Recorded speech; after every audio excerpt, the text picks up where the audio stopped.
For those who do not know me, my name is Hans Verbeek. I'm a professor here in computational bioimaging, as part of that I'm also very much involved in interactive visualization. And that's why I'm actually teaching this course, computer interaction and information visualization.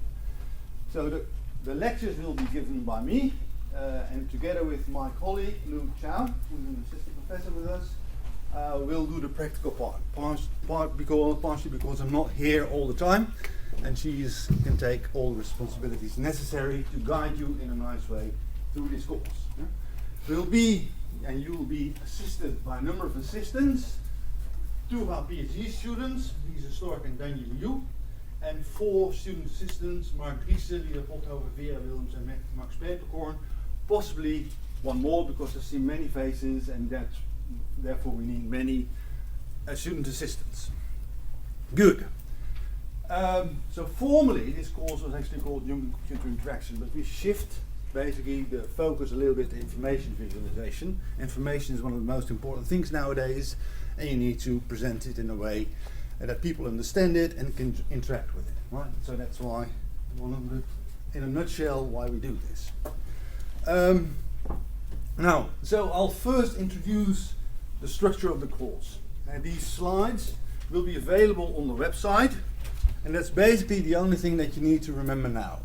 The website is key, all the information is found there, and next to that there's Blackboard, and we'll release that in a few days. As you can see on the website in the news section, I have to now register in Blackboard, and that's really what you have to do because we need all of your names.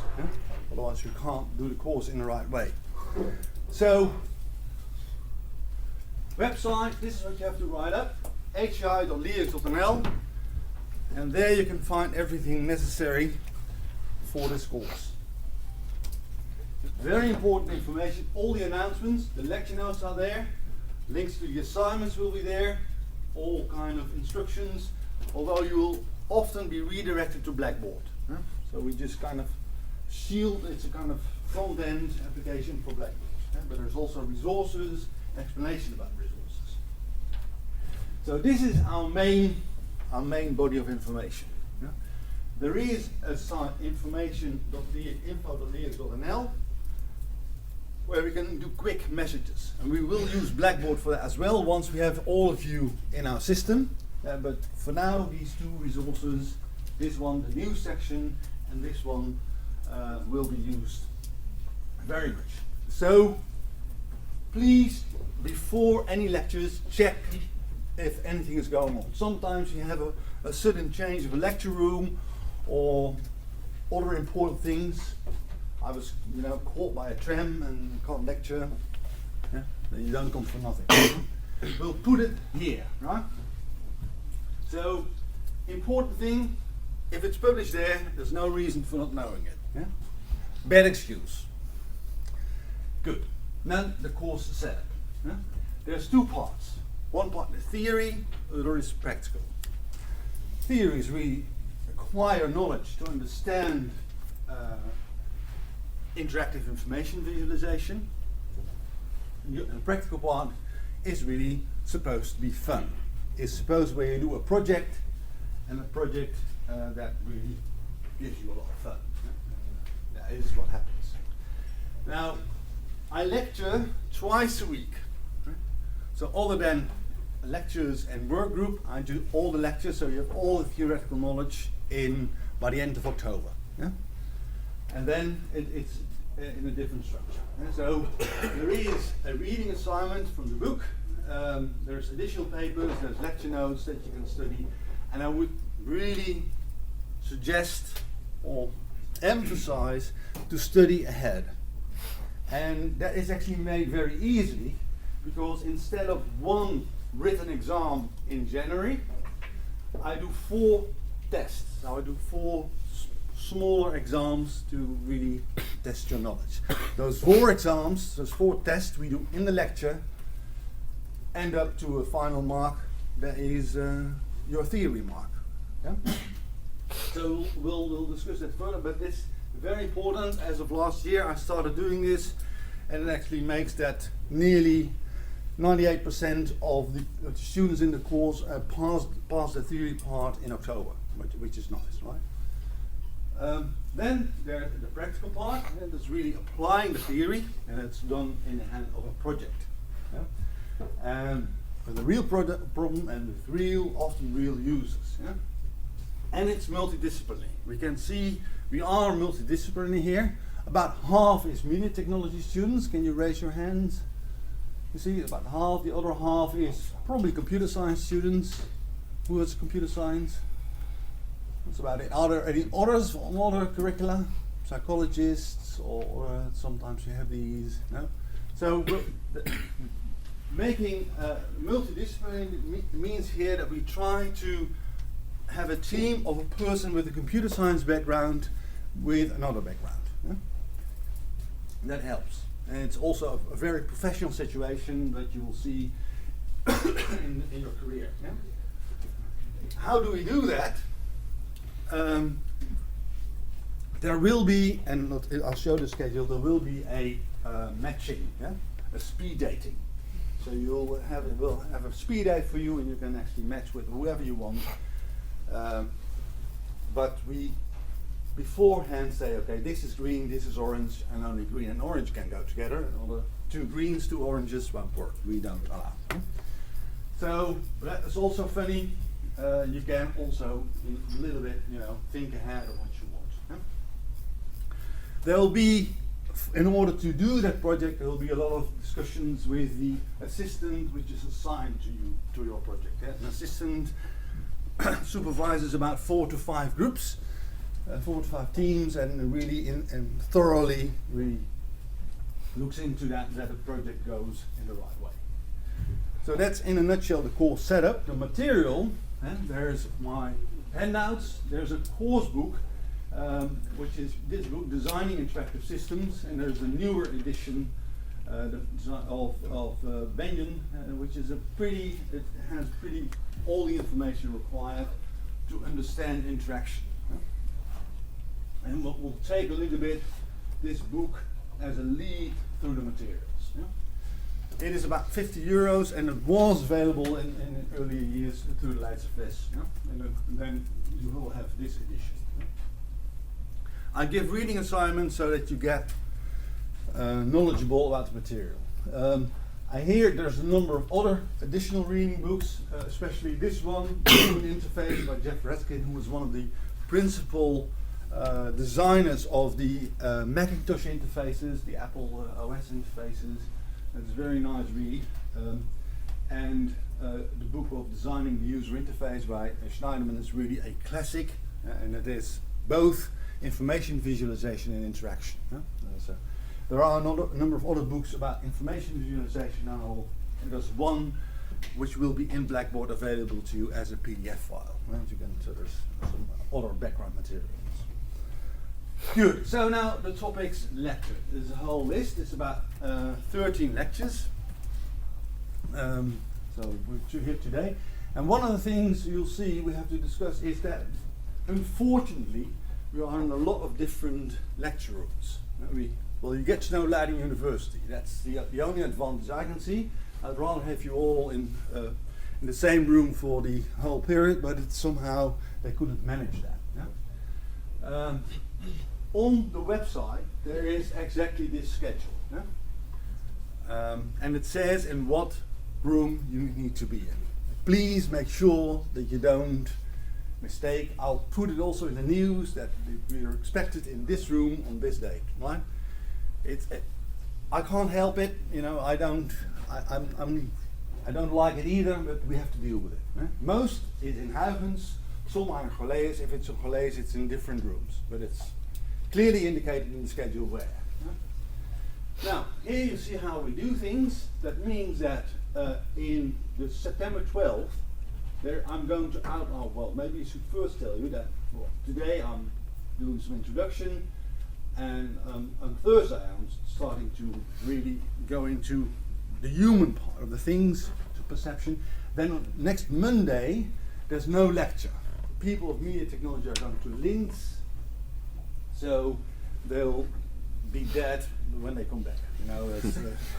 there's no sense looking at a bunch of sleeping students in the lecture. So I skipped that one, but the 12th, very important, I outlined the practical part in more detail. Yeah? And also that outline will be published on our website so you can see what we do, right?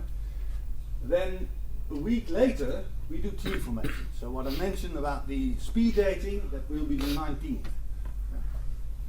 You have to be there. Basically you have to be here, and definitely have to be here because this is test 1. Huh?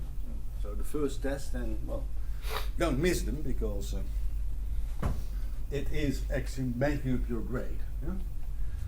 So you see in yellow indicated the 4 tests. The last one is October 31st, and it always can happen, you know, it's going to get autumn, storms on the trains fall out, so somehow things might go wrong, that you miss test 3, then there's a way to, if you had good reasons of missing it, there's a way to recap that here. Yeah? So that you can see where the tests are. There's also a gap here because October 3rd was on I think a Thursday this year, so that means Leids Ontzet, free day of Leiden University, and also the Friday after is also free, so there's a gap here where we don't lecture. Then there's another gap here, October 17th. Normally I would actually be ready by October 24th, but there's a week scheduled free for the students.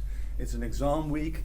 So basically I'll keep the lecture rooms occupied for me, but if it really turns out that it all works out and you have needed week to study for this test here, that's what we do, right? Good. So this is, well, you can find it in the slides that I'll publish. You can also find it in the lecture schedule. Yeah? So the same information basically is there. Important are these ones as well, right? Okay, a little more about the practical assignment. Yeah? So I mentioned that I'm going to, this is the speed day, the September 19th. Then we make the teams. Yeah?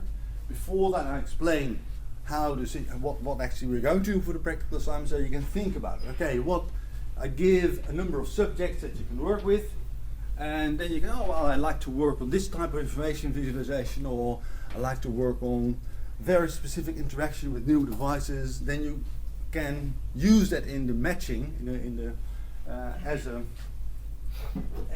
to see who will do that as well. Huh? So we hand out a number of subjects, and you can study these. Huh? So we make that assignment available about that time, so you can see what subject it is, and also what the structure is that we expect of you. In Blackboard, that whole structure will be laid out. And so there is a number of documents that you have to prepare, and that's completely clear in Blackboard. Okay? So once you have done this, you are going to you have an idea, this is what I want to do. You send it in to us, there's a specific template to do that, and then all the assistants sit together and think, okay, this is something you can do, this is something you can do. The assistant contacts the teams, and you start discussing your plans with your assistants. Yeah? Now this is actually going on while I'm still lecturing, and you're studying the theory, etc. October 31st is the last test, so we're done. And then in November we start with presentations of the project. So these are intermediate presentations. So you don't expect to have everything ready, but you say, oh, this is our plan, this is how we approach it, this is what we want to do, this is still things that we need to solve. And so that is in the month of November. And I'm not going to do it with 80 students. I always do that with a subgroup of about 25 students. So you have to be at 3 of these presentations, one of which you present yourself, and the other 2 you really, hopefully, actively participating in the discussions, because now you have done the theory, you're by then a specialist, you can say something about it, right? So it is, according to a schedule, you have to be there 3 times, often further. And then in January we have the final product. So approaching the Christmas break, people round up, and then we present all the projects in a kind of conference setting in January. That's about, well, given the size of the group, it's about 2 to 3 days of presentations. Yeah? Good. You can see on the website there, and I'm a little behind it, but there are some proceedings of last year's projects, so projects that people have done. So basically, what you deliver is a prototype of your plan and a paper, which is a kind of reflection of that. I'll explain that later in more detail, but that's basically the major deliverables in the end. And these papers, you can see that here. What I'll do in the run of the course, I'll present some of the projects that have been in the past years. They are, well, kind of examples of what you can do. Good. Now then there's this all is kind of summarized in this timeline. So we start today with lectures. Here's actually where we already start handing out the assignments, and you can start thinking about the practical that runs over the whole period. And in November we do the presentation, and then there gets products, and that is presented here in the end in January. And so the schedule for January will be made available once we know more who's all in the course. Important is that you really know the grading. So this is what we do. We have it is a 6 ECTS course, level 400. So it means it's both masters and bachelor students. I do 4 tests, as I explained, and they are scheduled. And all the material of what you need to study for the test is also on the website. And you can see there's a table saying, okay, this is what you need to study for this particular test. So we do our presentations in November, and in January it's the final presentations. The grading, and so the 35% of your thing is theory, which is the average of the 4 tests, and each of the tests needs to be 5.5 or higher. Oh no, this needs to be 5.5. You can compensate in tests. So might you unfortunately get a 4 as a score. If you compensate it with an 8, no, at the end it needs to be 5.5 or higher. A 2 is very difficult to compensate, but we'll see it like that. So just study for the tests, and then you probably pass it. Then 65% is your project grade, and that is has a kind of way how we weigh all the subcomponents. We'll publish that as well. So this is how it's basically done. Now there are deadlines, and I really ask you, not summon you, to keep the deadlines. Very important that the final deadline is in January. You have to keep the deadline, because after that there's just no assistance possible. I'm teaching another course and you can't do it. So there's no extensions possible. This course is then taught again in September 2020. If you plan it well and we help you in the planning, it's very doable, but you have to make up your mind. If somehow you did not, or you were insufficient in the test, so you scored lower than 5.5, there is a retake in January.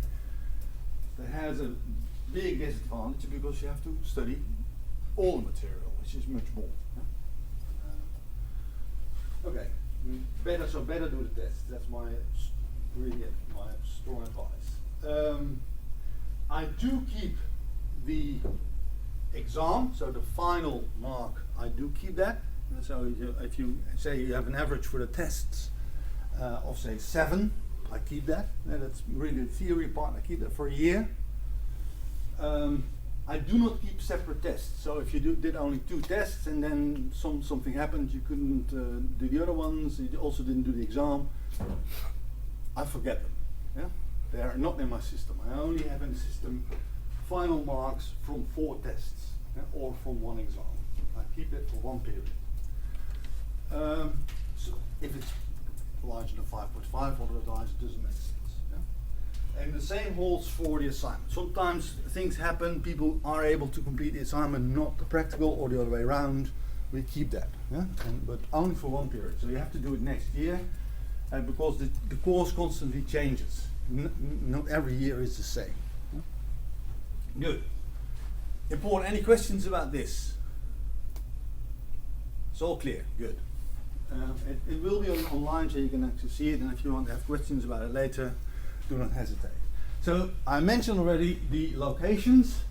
Only today for the lectures we are in Stelius. Lecture 4, 6, 8, 9, 11 and 14 are in Huygens. It's one and the same lecture room. This range of lectures is in college but in a different room. You can actually find that on the website. Yeah? If anything happens, look at the news. Yeah? Presentations will all be here in Snellius, yeah? So room 413, because really that's a room that can accommodate 30 people, with probably about 25 to 28 people in that in those discussions. Yeah? So there's only a subgroup that is there. Yeah? For the final presentations, that will be, and also the schedule for these presentations will all be on the website. You can just download them from there. Probably redirected to Blackboard. Well, for those who are new in Leiden, welcome in Leiden. For those who know or have found their way in the Leiden University, they probably know these locations, but I indicated them here. Make sure you know where you have to go to for a lecture, and especially if you have to do a test, make sure that you will be there on time. If there's any people in this group that do need have a card, or they need a large letter exam, make sure that the study advisor knows it, or I know it, because I can't do it 5 minutes before a test. Yeah? So please make that known, yeah? And do that ASAP. So what we need to do for this course further is you make sure that you enroll in USIS. I think this is the code. It might not be the right code because it's different curricula, might have different codes. So you have to enroll in USIS. You have to enroll in Blackboard. This is even more important to me because that gives me a very accurate list of the students. I release Blackboard somewhere this week. We're doing the last bits and pieces in it to make sure it's okay. So it will be in the news, or I'll ask next lecture, please enroll, and then everybody does it, and we're done. Right? We have everything. Yeah? My suggestion is be at the lectures because that helps you getting through the materials. The slides, the notes are pretty extent, but nevertheless you can better assess how it's discussed. Yeah? So take the tests, because that really gets you through the material very fast. And make sure, in any case, that you're there for the team formation. If you're not, you're an orphan, and we have to decide what to do with it, right? You don't want that. Yeah? Okay. Well, I've said it enough. I think it must be clear. You can find me in this email address or in this room, or you can go to my colleague Lu Chow, who's in this room. Email address. And for the assignments, well, that typically goes through the assistants, right? This is all clear? Good. Then we can now do some content.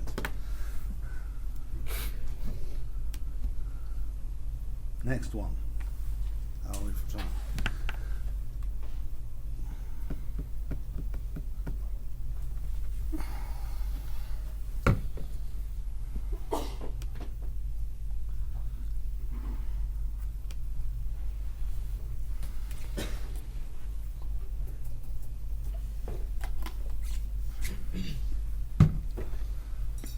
So, what I'm going to do next is give an introduction in typical human-computer interaction, and then shift a little bit to information visualization. And then what you will see in the run of the course is that I mingle them regularly. Yeah?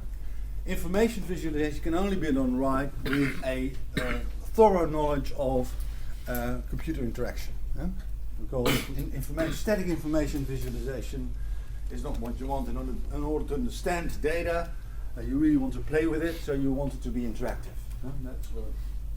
So, this lecture is what it's all about. So key concepts in both human-computer interaction and information visualization. I would thought a course in information visualization, large part of it will actually be human-computer interaction. The subjects typically taught there. Yeah?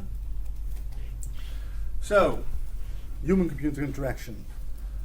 How to build it, right? How to get the knowledge right, and that's what we are going to do. First, what it is, some historical context, very important. If we go from the 80s to where we are now, where the 80s where personal computers became very normal, and well, now we all have at least one or sometimes more handheld devices. There's a large trajectory that has been passed, a lot of things have been learned.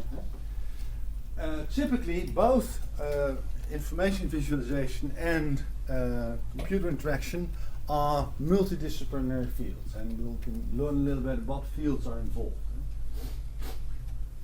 What I think is very important is to develop knowledge about interaction and interactive systems, how to build sensible, efficient interactions. We all know, we all have our frustrations about working with some computer programs that didn't deliver what you wanted, right? For some reason, a device doesn't work or the interaction is not understood from the instructions given. It's not clear. Yeah? So we have to see how do you do that, how you actually guide a person, a user, through an information system. So,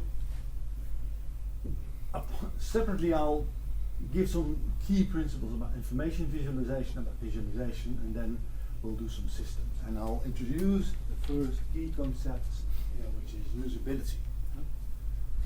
Okay, so human-computer interaction in itself is a lot about humans, right? Humans using computers. And there's as I showed here, well, there's a lot of different people, and they all have different backgrounds, different capabilities, and you have to somehow different also requirements of computer systems, and you have to know about that in order to be efficient in what you present in knowledge. And on the other hand, there's technology. There's a whole range of different devices that we can work with, simple desktop machines, or mouse-driven interaction, or all kinds of other interactions that are make sense. So when sometimes these projects in these schools really take up one particular device to change an interaction that you normally do with a mouse in a completely different way. And if I say, and that's an important thing, if I say information visualization, that's normally what we think about is visualization. You can also say information perceptualization, because instead of visual cues, you can also use audio cues. You can use the principle of sonification, where you actually are guided by sound in order to understand density in data, or concepts or patterns in data. And so for that you need, again, other devices and other types of interactions. But if we look at what it's all about, so humans are working in a certain way, have workflows and have capabilities and limitations. That's very important to realize. And part of the techniques that human-computer interaction offers is to sort this out. And you can do that in a very informal way, you can do that in a very formal way. And the combination of both helps us really define the system in a good way.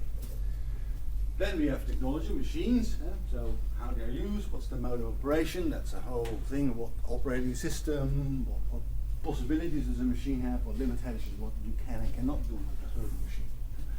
And in between there, somehow there's an interface.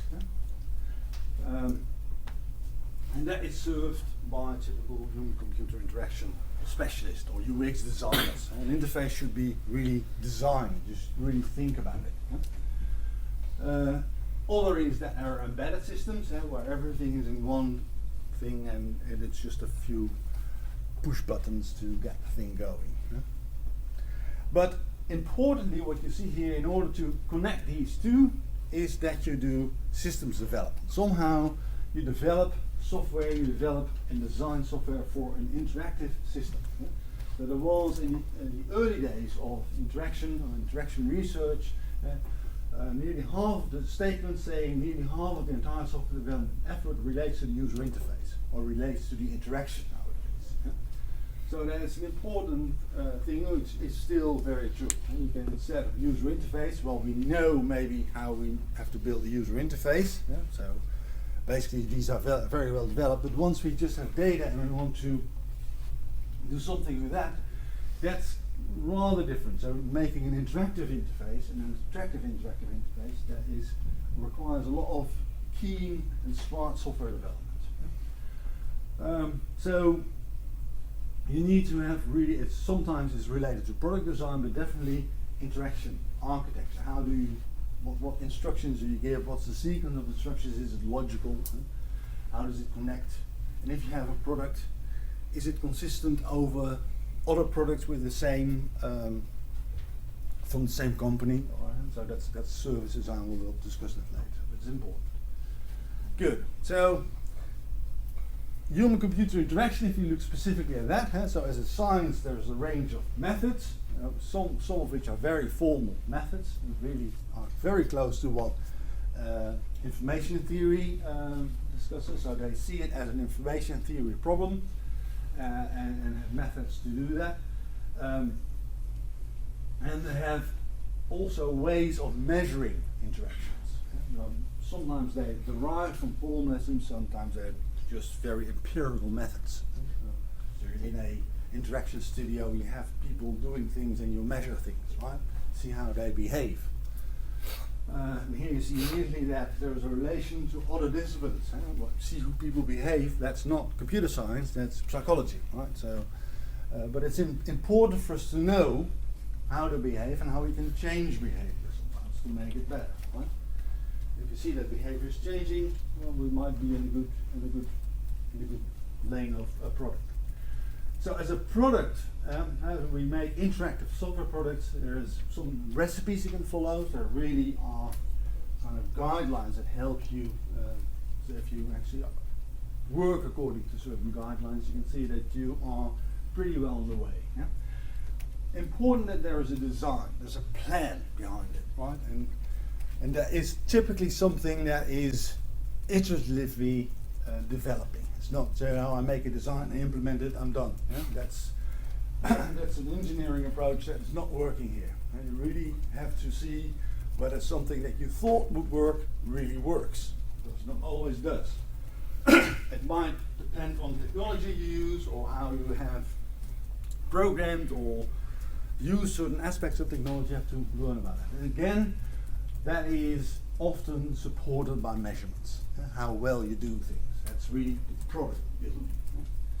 And that is all kind of summarized in strategies for development. Well, we'll see what we get here. Yeah. So you have, if we really look at interactions, so we have interfaces that really present whatever is there to the user. And then the interface helps to translate instructions to the machine. And the machine then can actually do it. And the interaction offers the operations and connects with the interface and helps to complete the task. So you see the interface is just a translator. So getting instructions, and the interaction is really giving how to do it. I have here a remote, I can do things with my remote, and that helps me to get into the interface, to get to data, for instance.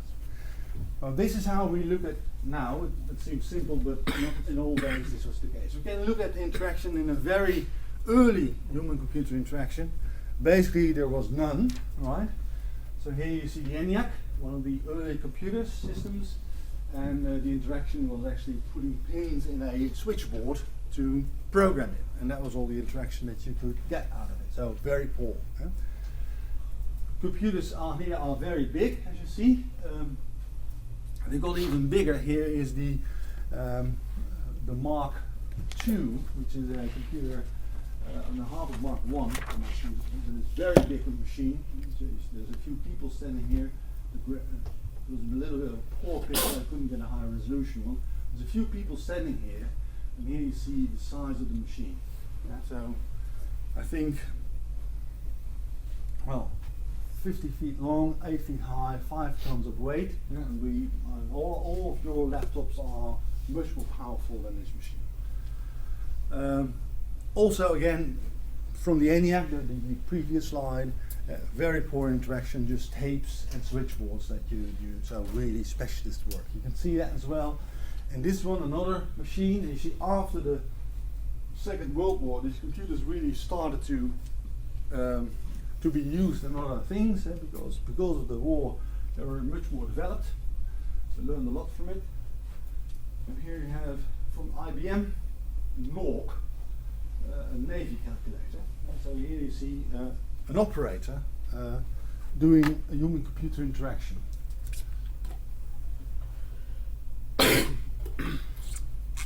Mostly hard disks were there then, so everything was stored on magnetic tapes. And here he's doing some kind of interface, switching it on again by pushing 2 buttons on the top, right?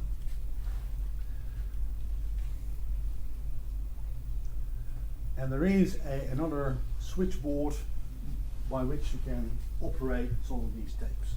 You have to manually put the information in, other than what we're used to. We have hard disks full. I mean, everybody has well, at least 4 terabyte of data at home, often more. Yeah? So what did you see in this very simple thing? So the interaction is mostly mechanical. It's very poor feedback. You do a thing, but whether the instruction that you gave is actually operated, you don't know. And this is typically a thing of a user interface. You do something, you get information back. Aha, it's done. I can actually continue my task, right? It's very specialist oriented, really on process control and for calculations. These machines were definitely not for the mass market, right? Now, when machines got more popular, HCI was also more important. So if we look at the early phase in HCI, and so basically the early computers were difficult to use, really special thing, large, expensive for really calculation jobs, and people time was then really relatively cheap. Yeah? And it was also, it was not, it was engineered, there's no knowledge to make it easier, you just got the training how to use it, and then you could actually use it. Yeah? That's of course not true now. Yeah? We, as I already mentioned, in the 80s the PCs came, and that is a major landmark on how we do things, and that became more important because people need to use these machines. Yeah?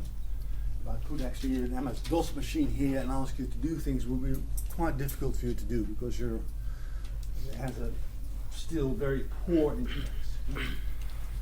So what we see is that where this is really specialist used, there is really a paradigm shift gradually to small and handheld devices. And most of you do a lot of things on your smartphones, or on a tablet, and next to that you have a PC to really do some more intricate typing. And a lot of things shift to robots, right? Another interaction. So very important in this whole story of computer interaction is that there's paradigm shifts, where you have batch processing, time sharing, where computers were able to do more jobs, but they were nicely scheduled. Then networking became more important, and so computers got connected in networks, and then graphical displays was really a major landmark as well, because that actually triggered the PCs, microprocessors, and then very important in the 90s, the web, because that connected basically everything. And what we see now is ubiquitous computing, where it's more sensor-oriented, where computing goes in the background, and in terms of what we do with computers, and we use the network that we have in cloud computing, in robot interactions, and a lot of touchscreen or tabletop computing, where we have just touchscreens to do things. Very often see people expecting already that a large screen is actually touchable, right? I even make the mistake on my MacBook that I think I'm working with my tablet and I'm touching it and it doesn't work. So you're really prone to use this kind of interaction. So what you saw as a consequence is that we We know that computers must, well, were well designed, but also interactions need to be well designed. And I mostly see human-computer interaction, I mostly see it from the point of interaction. That's the most important point. So if we shift later to more information sets and we want to do things with that, interaction is the most important thing, how to work with these data, how to present it, how to make it insightful to other people, so they can learn from it. It's a really kind of democratization of data that you can accomplish with that. Yeah? And how to do that is that it's very intuitive. Yeah? So basically what you need to do is make things very intuitive. Yeah? Make responses very logical. And responses means I do a thing, I see it as done, I can continue my task. Yeah, I can continue doing other things. So you get feedback from the system. For that, we learn how to make a plan, we then design, and part of that design is how we build the interaction. Now to give some simple examples of not thinking about its use, it's maybe already getting a little bit outdated nowadays, but if you look at a CD player, I think still most of you can operate it. They give you a CD and they play it on either one of these players. You know what to do. I have to just look for an eject button, put the CD in and look for the play. The symbols are pretty clear, we know what to do it. It's a very, the more simple layout there is, you can actually do it. So there's a kind of intuition to it that we somehow have learned, and we can do it. The same thing, a little more complex, is cars, right? Basically, if you know how to shift the pedals, then you can do a lot. Huh? So if you know the brake and the gas, then you know basically everything. And whether you have an automated or a gear shifted car, you can switch pretty easy. I mean, the steering wheel is clear. These two pedals are important. If you need a clutch, that's the other one, and basically people can work with it. So pretty fast, unless there's very difficult ways to ignite it, but pretty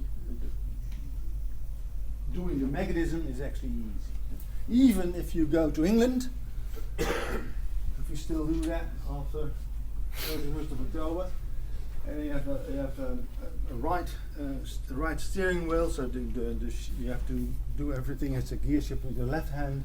You're able to do it. You're able to make the switch. It's intuitive. Right? So these things are kind of well designed, you could say, and they keep the design very constant. They don't do very strange things. Have anybody of you ever driven a Renault 4? Because they had a gear shift with your hand. I thought that was kind of difficult. Yeah? That was difficult, right? So then you have to really make a switch. It's not logical, that's why it's not there. So in terms of small devices, we see, well, there's a lot. These are early on smartphones. We did have these keyboards in our Blackberries, but they were kind of outphased to really nice handheld devices. And they are, well, nearly as powerful as that machine that I just showed, the Mark 1, right? And that requires a lot of interactions. The basic interactions that the system offers is one. Now we have all kinds of apps that we also need to give some interaction that has a logical flow to the interaction. As well, you might know that not every app is as good, and if you want to make a good app, you earn a lot of money. So it's important to have the interaction right. If it's not right, people won't use it. Well, off goes all your efforts to program maybe something which in essence is very nice. So the other shift is another interaction that we have with computers is interactions beyond computers. And basically it's embedded systems like robots that have everything in it that interact in a completely different way because they interact with you, they see you, and they respond to that way. And that's how artificial creatures. And what you want to see there is if you approach a robot, that you kind of see that robot is actually knowing you're there, you're present, so it actually starts to look at you. And that's a kind of logical, in context response. And sometimes we want even to have these responses to be emotive. If you run to it, that it gets scared, right, or that it frightens, or do something other things. Emotive typically is also how robots are used in care homes with people that are a little demented, but they can actually respond and communicate very well with a robot. And they can actually give some feedback that they understand, that they can work with. So thinking about that, I think we should have a break, have a coffee, and then we continue a little bit with the robots and with the rest, right? So see you in 15 minutes, right?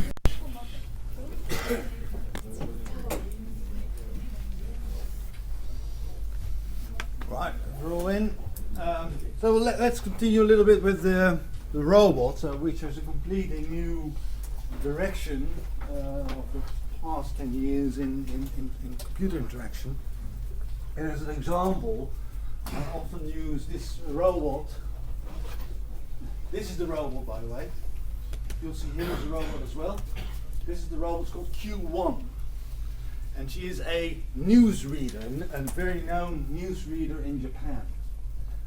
And she had all these interactions in the lab that you would expect of a human being. So you enter the room, people are looking at you, actually following you, able to speak, so respond in a sensible way to what you ask her. And the designer of that robot is this guy here, Hiroshi Ishiguro. Robots in our society are less important than they are, or have not gained as much as importance as they have in Japan, because they have a population that, ages very quickly. So they need, and they have too few people to support the aging people. So robots is a very important way to support that whole thing, right? So and what they do is not just robots in automation tasks, but robots, android robots, so human-like robots, which gives a whole range of new interactions. And this guy, he brought it that far that robots get more human, really android, and he brought this guy, Hiroshi Ishiguro, he built himself as a robot, and so he could actually clone himself in the enormous amount of meetings that he needed to be in. And here you see what you do see in robots is the uncanny valley, right? At some point, you might not feel comfortable with a robot like that, and especially his daughter did not. She started crying when she saw her father as a robot, right? And the interactions start to differ, and now in the last 5 years or so, there's a lot of television series, I think you can find them also on Netflix, that have robot interaction, in which robots play an important role, and in which robots already have emotive responses. And the guy here, which is just great master, David Levi, he wrote a thesis on that, and saying, okay, well, if you have robots, you can really have personal relations with, you can even marry a robot. And he was really kind of philosophizing about that particular fact. So you see that brings in completely new interactions. Now what I want to show briefly is a short movie that I made of him as a robot and how he interacts with it. Basically, his face is the interaction for the face of the robot at some point. So you'll see that here. Here is Ishiguro as a robot. So this is also his face, and he's capable of having all kinds of typical facial interactions. But further, it's just a rubber doll, right?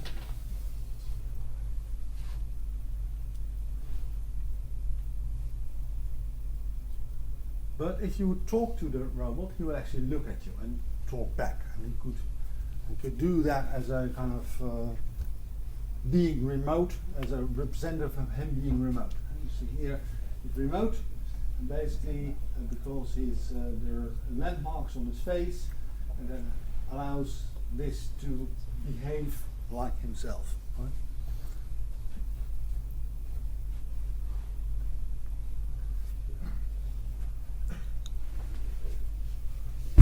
So what you see here in this movie compared to the previous one is that Well, this is basically sensor based. There's a whole, the intention is that there's a lot of rich feedback. It's not just a robot looking rather dumb at you. No, it's really trying to produce an emotive response of what you're doing. Yeah? It is still a little bit specific to special use, but it's definitely multi-purpose. And also, as I mentioned, especially for your pen already, it is addressing the mass market. Another thing, typical thing of this robot is ubiquitous. Meaning that it's sensor driven. Basically, computing is a bit, hidden in the interface. Is a little bit hidden. You don't see it, but through sensors you interact. It sees you, right? And you know it sees you. Now, in order to do all this, we need to know a little bit about design. Design is typically an interdisciplinary field where computer scientists work with psychologists very successfully. That has been actually the success of very good interfaces like the iPhone or Macintosh interface, and also the Windows interface in the end. So where people have, with designers, tried to somehow develop something that would work for people. And it has actually, it's not, we do it once and then it's done. It's really a lot of iterations has had in order to get there. Other people that are involved are technical writers and ergonomics people, so what is actually physically for people good to deal with, and then a little bit further away how it actually is in a societal context, that is the anthropologists and sociologists. So you see that in HCI typically is a multidisciplinary field where we are involved somehow in human factors, software engineering, computer engineering and cognitive sciences. We'll learn a lot about in the next lectures. And also modeling, so an intelligent interface, AI, typically is important here. And we see how we look at it as typically the purple ones, we look from computer science, cognitive psychology point of view, graphics design and artificial intelligence. Those are the typical input in this course that we use. And to a lesser extent, ergonomics, because, we don't have the means to do that here. Sociology also not. And we're a little bit aware of how an interaction, how an application has a context in a company or in an educational setting or in a some kind of information display in a public place. That is all different, and you have to just take that into account.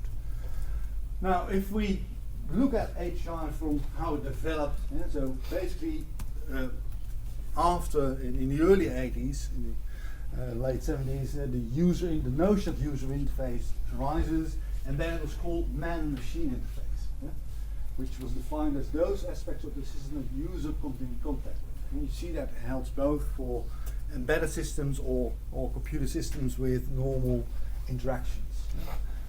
Of course, and I gave you already, I showed you these typical things of interaction and interface. So it's an input.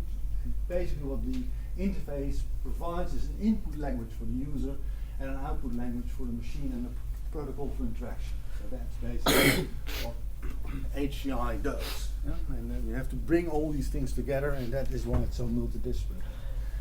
Man-machine got luckily outphased because it's very gender biased, and that's why we now speak of human-computer interaction. What people in the beginning did was just making things user-friendly. Now, there's one thing I can tell you. Don't use the word user-friendly.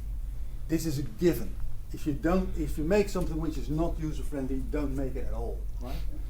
If you stand for the class and say, well, we want to make something very user-friendly, well, of course, it was the starting point of the whole thing. But then it was very important, and what people did was just use a lot of color to make it more insightful. Didn't help, but it was somehow aesthetically pleasing. But there was no design behind it, and that's what we really need to think. Okay, we need to make a plan of what would work. So we work rather more with capabilities of people and limitations of people, and we know that how things would work. If you make a thing, you can actually take into account in a certain color schema that there are people in the society that are colorblind. You can make sure that also people with a certain color blindness can actually use the color schema that you have produced. Yeah? Okay. What we also see in became more important is that there's really given attention to psychological factors. I mentioned that already, and people behave. If you need to do something, you need to complete a task that implies a certain behavior, and you can actually steer that behavior. You can in a way manipulate it, make it very efficient, and thereby very pleasing. And one of the people that was very efficient and very helpful in sorting it out is this guy, Norman. Yeah? And he wrote a few books that are very instrumental in this field. One is The Psychology of Everyday Things, and you'll see some in the rest of this course. I always take some very nice pictures from it, like this one, the impossible teapot. You can't pour tea or coffee from this pot. That's a very known thing. So in design, it's wrong. Yeah? But the psychology of everyday things is also known as Poet. And he wrote a sequel to that, was The Design of Everyday Things. It's called Dirt. And so these two books are very have a lot of insight in cognitive aspects of designing things, yeah? And how to build things and what would work, what would not work. Yeah? So user-friendly is something in itself we can't measure, right? But once we think, okay, it's something getting better, yeah? Can we adhere to some standard, and then we can use other techniques like prototyping. That's what you're going to do. You build a prototype and you try to iterate upon the prototype to make it better. How do you measure that? You don't measure user friendliness, you measure efficiency. How well can a person complete a task? And part of it is whether people enjoy doing the task with a certain prototype, and that's usability. In order to get that done, you evaluate things. These are key techniques that we develop in this course, specifically geared to information visualizations. Yeah? And what we need to do that is not user friendliness, but users. We need users involved in the process as soon as possible to learn about what they can and what they cannot do, because that is what they understand, what they do not understand. What things that we plan as very logical, if that's also experienced as such. Yeah? So if we go by some definitions now about HCI, and you can say it's a set of processes, dialogues and actions to which a human employs and interacts with a computer. Yeah? A computer can be very broadly said, can even be a robot, can be an embedded system, but it's important that we have this set of actions, and basically where the interface translates, gets in the actions and translates it. Yeah? And if you focus on more research, you can say it's a discipline, well, it's basically a set of disciplines concerned with the design, evaluation, and implementation of interactive computing systems for human use and the study of major phenomena surrounding them. The major phenomena surrounding them, of course, is the context. Yeah? If you start to automate a certain process on a workflow, saying all the dispatch of users is done completely different, and you need to know the context of students, how they do things. Yeah? And that's the context, and it's a broader concept than more the computational aspects and the design aspects that we look at. Yeah? But it is for us, a research-oriented definition. Yeah? So if we dissect it, we know as users, it can be single users, groups, or what they do. The key thing is that the user tries to complete a task. If you talk about information visualization, the user tries to perceive things in data, tries to understand patterns in data. That's what you want to bring about, right? So that's the task. So there's a whole computer technology that you need to know about. So it can be large-scale computers. It can be process control, where the computer is here and which is controlling the process which is actually happening in the factory, and it gets back and forth data. You need to see that. It's typically embedded systems that you find in airplanes or ships to manipulate, or to get information about harbors or where you are. Yeah? Radar information. Yeah? And then there's interaction. So what we see often, we focus a lot on this, so how to do communication, whether it's direct or indirect, what dialogues, what feedback, how we organize tasks. That's important, because sometimes these tasks can be very complex, and then you need to kind of bring it in a very logical and nice context. That means that in terms of what our attitude toward development is, that we really look at users. And early they did not use it, they just made something, engineered something, and that did not work. There's a lot of interface that we know that actually died because it wasn't used. People didn't like it, and then it's not used and it will fail. So what we need to do is really spend on two things: interface design, the translation, and interaction design, the operation. So that's the basic things. Now, if we look at design itself, where are we then?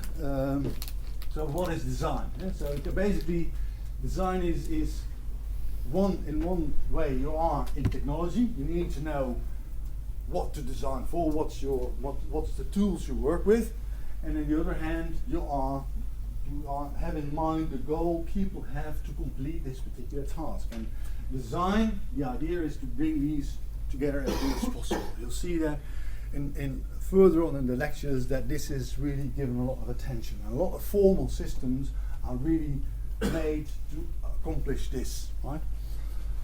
So if we look specifically at interactive systems, we see there's examples of design, where if you look at a mobile phone, the idea is to transmit, store, and transform information, or websites, store and display information, and respond to actions, maybe sell things, right? Computer game controls, which is very dynamic, or all kinds of interactive installation on information displays, to really transmit information and generate responses to what people do, so they get more insights. Now you can table it out into a technology in a table to see from two sides, either from a machine point or from the human point, and see how they have different stands to this, right? So if you say, okay, if you look machine-centered, then people are really vague, they never know what they really want, and whereas you want, as a machine, you want clear instructions. What do I need to do? You generate this display or this, yeah? They're also easy to distract, disorganized, emotional. Every now and then you get hit as a machine by a human because it doesn't understand you. Yeah? And in a way, maybe people are illogical. Yeah? If you do the same thing for machines, from people-centered to look at machines, the machines, they're rigid. This is the only way they can do. They're relatively dumb, we think, because they're just this particular set of instructions they can understand, and they can't cope with change, unimaginative, very constrained. So, well, here you see the problem. They are two worlds apart, and you have to bring them together. That's the challenge. And for either, whether it's just a simple interface for a number of simple actions, or more complex information visualization, and still these things need to be brought together. Yeah? And that's what the interface does, right? So it is really the part where people come in contact with, either physically, by holding a certain, perceptually, by what you actually see or hear or smell or feel, or conceptually, because you have to actually get the grasp the idea of an interface. Yeah? So physically, we know that's basically the very direct thing that you do, and the response that you get back. Perceptually is what you see, what you experience. Yeah? Sometimes you might get attention through sound, or you might get attention to tactile feedback, or perception. And conceptually very important, okay, what does it do? What does it tell me? What is the bigger picture? How can I understand this if I have to use it again next week, right? Because you are trying to learn, trying to understand it, and then you can internalize it, right? And important is that people want to internalize things so they can reuse it. Yeah? So if you do that right, you have a world, you've won a world. Yeah? So the interface itself consists, we can say, of inputs and outputs, and that's where you need to make a conceptual model for, and that's what we try to do. Yeah? So this is in a nutshell important things from human-computer interaction. Yeah? So in the interface there is what we have to somehow get into our minds. Let's shift a little bit to information visualization, what we can learn there, right? I mentioned it already. There are different ways we do information visualization, pure with characters or very static displays. Of these four, you can think these can be very interactive, can have some form of interaction. Well, this is just an infographic displaying some important information in a dashboard fashion, very statically. Yeah? But it visualizes things. So let's for now concentrate on visualization and not on other things like sonification or other perceptualizations. Just define what visualization is to us, right? You can say, if you read it in dictionaries, you would say to form a mental model or a mental image of something. So here's a lot of new things. Or to make something visible to the mind or imagination. So clearly, it's an abstraction, right? So that is a new concept. So somehow, something is very complex, and yet we can understand it. We can somehow mentalize it. So we can make a mental model of it. Right? And that's a new concept that we all will work out in the run of the course. And make a mental image. It's not just a visualization. That's actually what you make of it in understanding these different branches here and how they are connected. You really make something out of it. You make something out of the color schema here, right? You make something out of all these terms. That indeed, visualization and information are very important here, right? So that you really distract or deduce something from it. Okay, so what visualization, we do that all day, right? I'm bringing my background in image processing, so that's, I say, this is what you do all day as a human. If you have a normal site, you are doing image processing all day, and you store some things, you reject other things that are not important to you, select. Yeah? In itself, if you do something with data, you can also look at auditory responses, evenly very nice, and you can really do interesting things with that. And we are here now doing some projects with really sonification, where we try to maneuver in very complex data and try to give people a mental model of that in another way. Yeah? And you can use that maybe in support of visualizations. Yeah? So it's not necessary that you just use one, you can use more. Yeah? Now if you look at, so basically visualization helps to understand computer visualization, very complex things.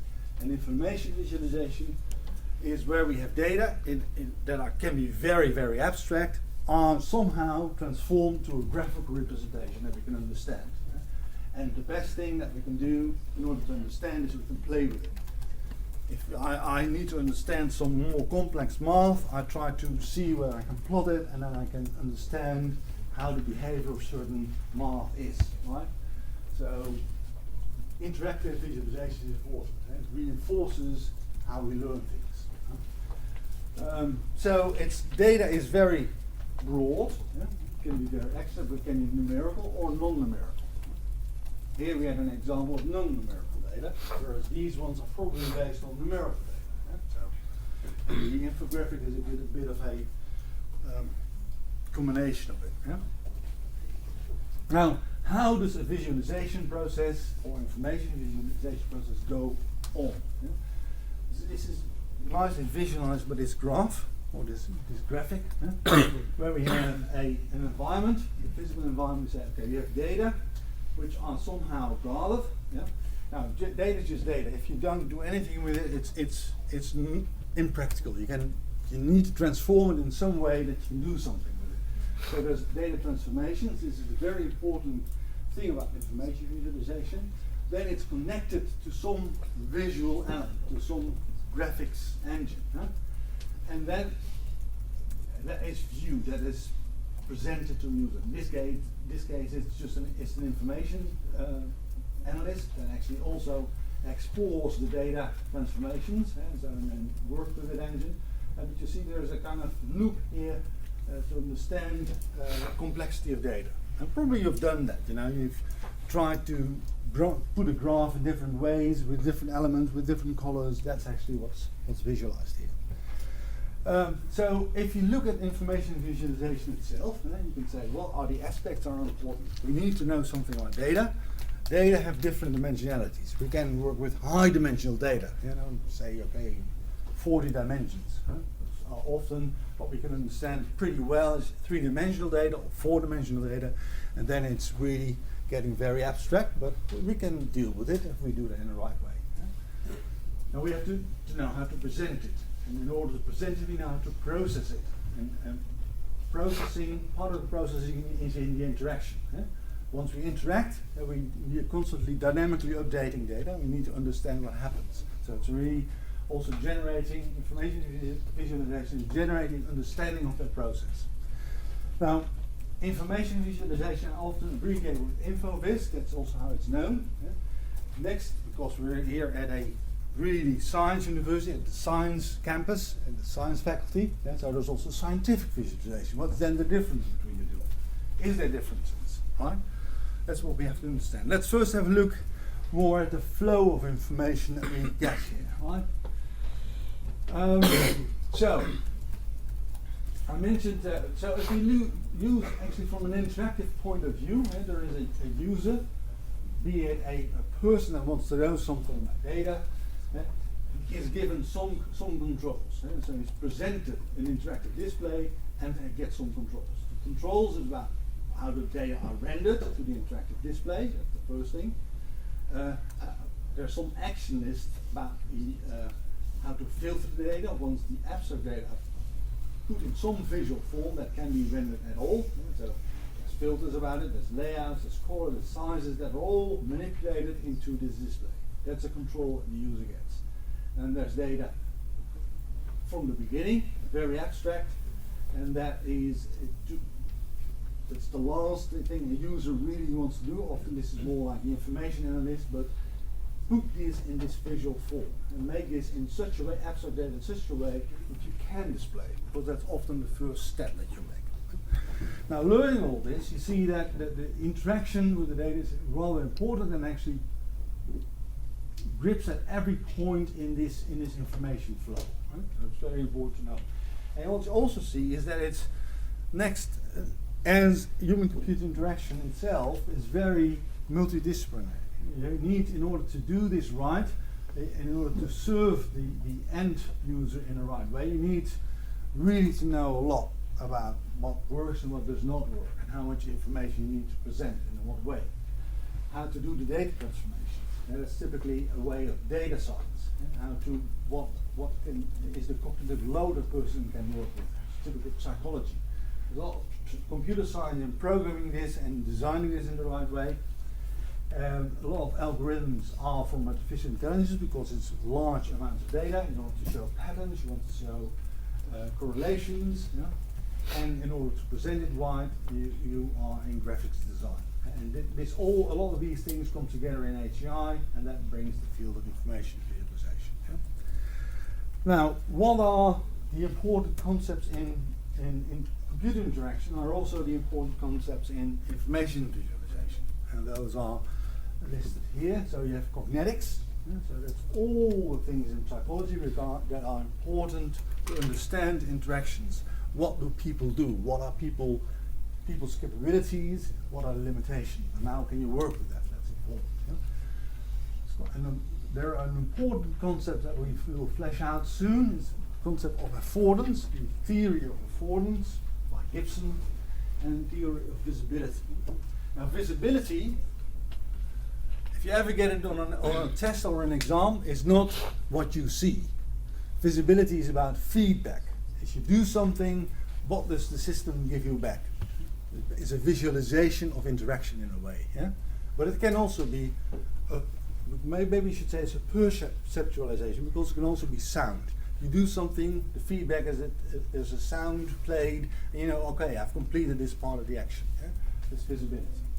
Then I've already listed that, I'll talk about it, design. Yeah? So make a plan and how to make that plan.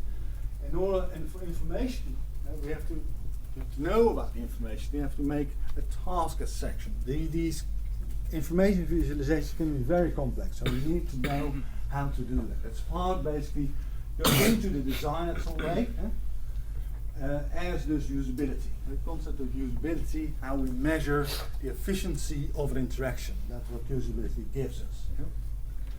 Yeah? Now, if we see this in a more computer interaction context, then the design is important, and the bigger picture of the social context. And where do you do this information visualization? For whom, for what group of people, how do they work together? Whereas pure information visualization is more data science, is all know about these transformations and know about how to bring abstract data into some kind of structure that can be visualized, can be in an efficient way as well. Because that is often, if you have this highly dimensional data, how do you prune that in order to visualize the right things?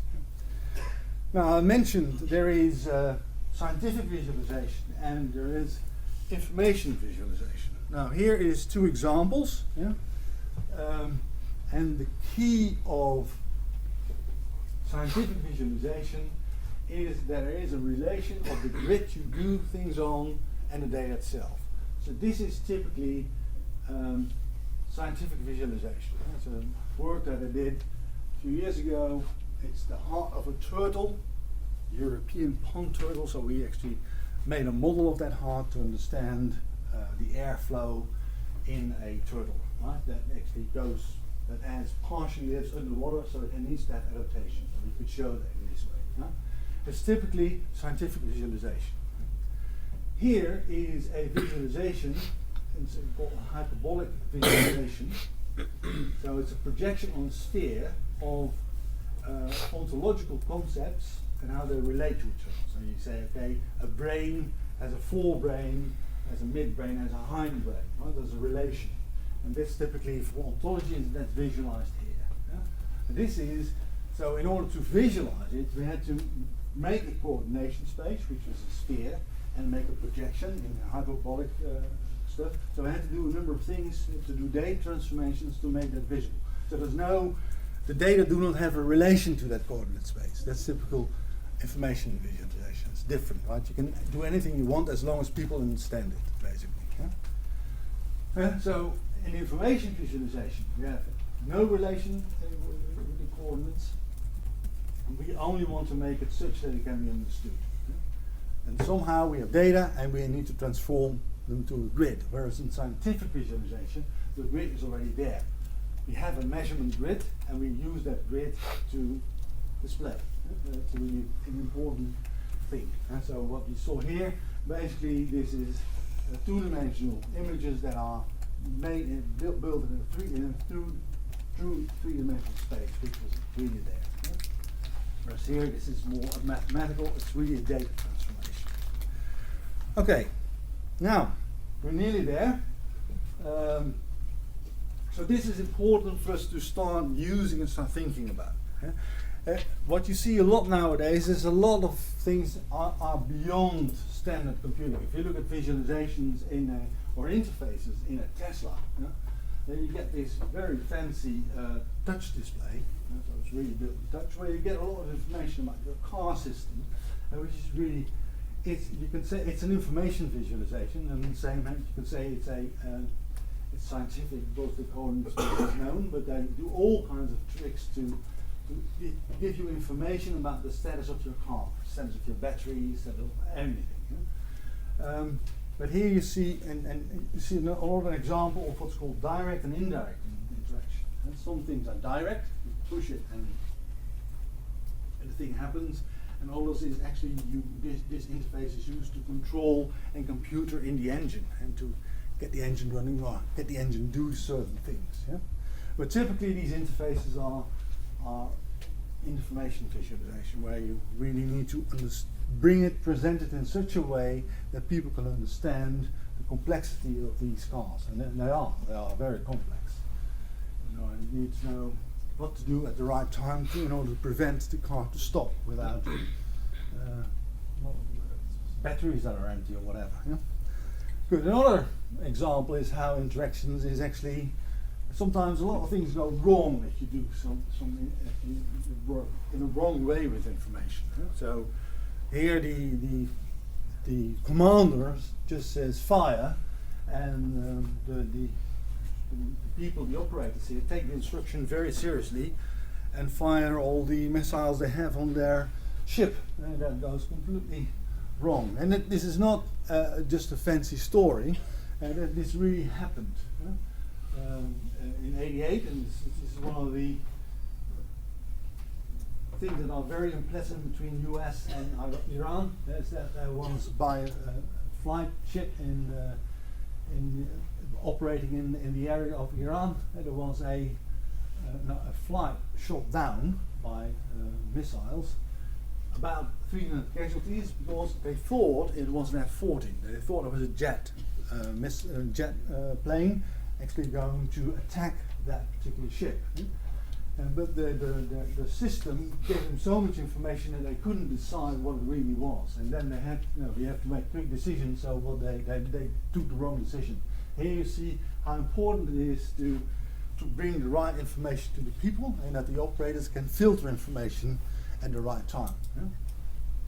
So here, in hindsight, what they understood was that there was a lot of correlation required to see that this was just a normal plane and not a jet plane that was going to attack. You see there's a lot of data that were not important at all, they were on the screen and they couldn't decide. Yeah?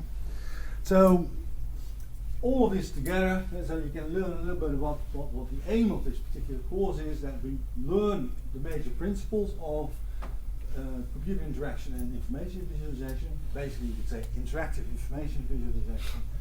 And that we learn about mathematics, we learn about the models of affordance, of the theory of affordance and visibility, and that is, we take that into usability. To make systems use, in computer science you could say you can design a system according to requirements and usability, and that's a functional thing, and you can make it a usable thing. That's what usability does. The two go together. In order to, these things are actually help us to understand how people perceive things, and how you can perceive them in the most easy way. And we use cognitics as well for that, so basically to understand what's possible, what are their possibilities. And we learn how to evaluate systems. So basically it is a development track that you embark on. Techniques that we use for that is envisioning, prototyping, and evaluating. So it's really research-based, very empirical. We try to measure things. If we do A, we get this, and we can do B, we get this, and this is better, so we continue with B. So that's how we learn things. And what we try to prevent is actually to build these towers of Babel in the end. So from these software projects that go on forever because the interactions don't work, right? So in the broader sense, what we do is to learn really to communicate across disciplines. Different disciplines are required, with people with a design background, with people with a computer science background. That really goes well together. Yeah? So, and it's really a professional situation that you will encounter in a few years' time. So we learn about software design, how to do that, and how to build in certain components for interaction. We learn about graphics design, and we learn about interactive visualization. So with an open mind, you'll come very far in making this course a success. So in review, what we have here is, I've explained what both HCI is about and what information visualization is about. Basically, basic components are design and interactions. Both are very multidisciplinary, and interactivity and dynamics is very important to understand. And what we'll learn later is how, in order to to steer that whole process, how usability is a key concept in order to evaluate these systems and to make them better. And because you can't make a system which works in one go. It's always an iterative process. And basically what you have to do is you have to be prepared to throw away. I make something, it wasn't good enough, I throw it away, start over again with what I've already learned. Yeah? So that's a very important kind of attitude. Okay, so far so good. Little information about the next lectures. I already mentioned it, but I repeat it. So next Thursday we are in the hoorcollege. Make sure that you can find that. I think you can get there if you enter the Huygens and you cross the bridge, you can get there, right? So it's not really difficult, but inform yourself. Monday the 9th there's no lecture.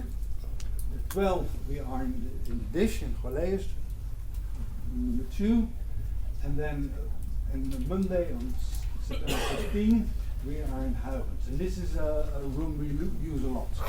All Mondays will be further only in this room. The schedule is presented here, and probably on the new section I'll already mention that you should enroll in Blackboard. We are now preparing the course and we'll release the next day. Once it's released for you to subscribe, please do. And I'll mention it also in the next lecture. But Blackboard is the most important to us because we gather all your information. Right? Now, as last thing, I think the people of media technology are asked to stay a little longer because there are class representatives that want to present themselves. And I see you on Thursdays. Yeah?